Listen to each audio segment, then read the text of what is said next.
There is never a day that goes by that I don't wish you were in my seat.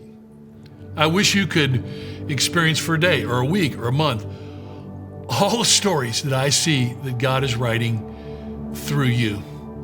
You know, a lot of what we do is around the world. It's huge. There's incredible partners, but so much of the beauty of what Kensington is Jesus Christ working through you in the lives of individuals all over this region.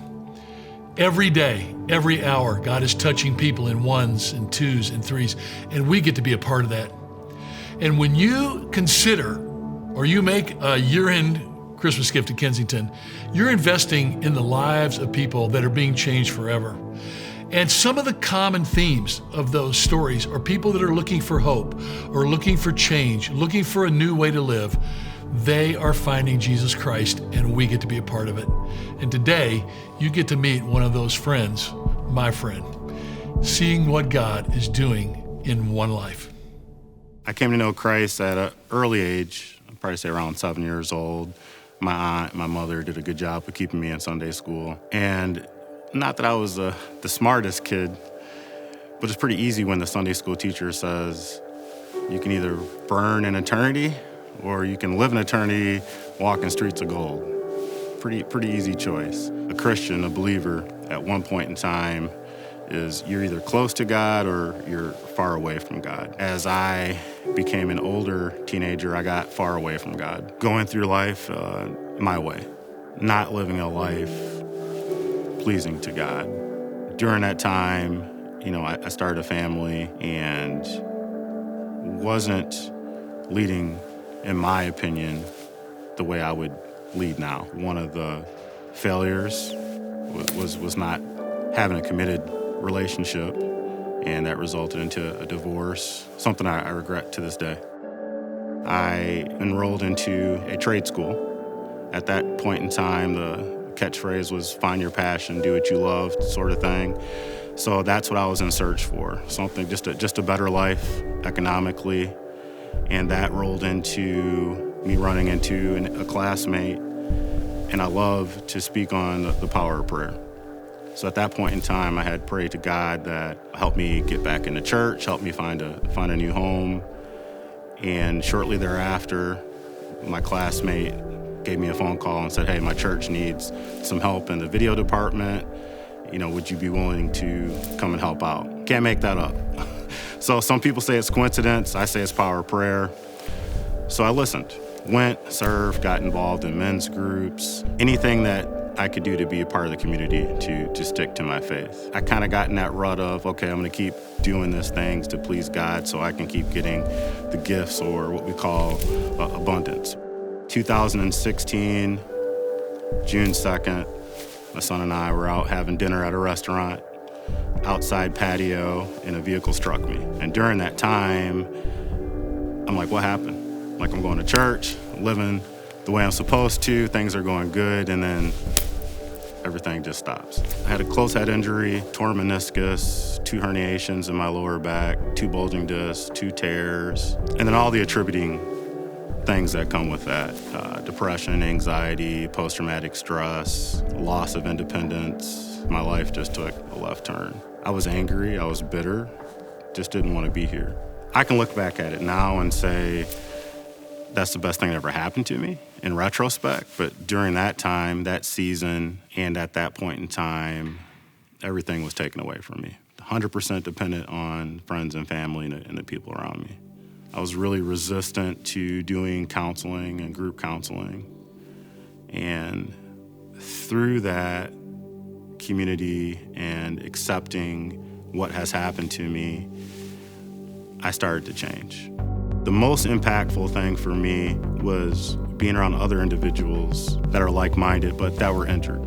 I ran into an individual, and this person was always upbeat, happy, grateful. I could tell that this individual, I would assume, had some type of spirituality with them. And got to know this person, and same age as me, and come to find out that this individual was wheelchair-bound since the age of 21. So for 20 years, at that age, I got to thinking, I said, man, that would have really crushed me. How is this individual moving forward, finding joy in life? And I'm better off than that person. And it really just resonated with me. It really made me look in the mirror and start thinking, how can I move forward?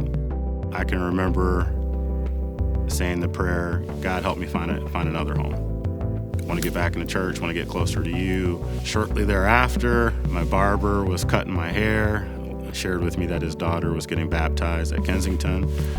I got excited and I said, man, I'm going to be there. I'm going to support that. Showed up, walked to the door, and never looked back. So again, there's another situation of, it could be a coincidence.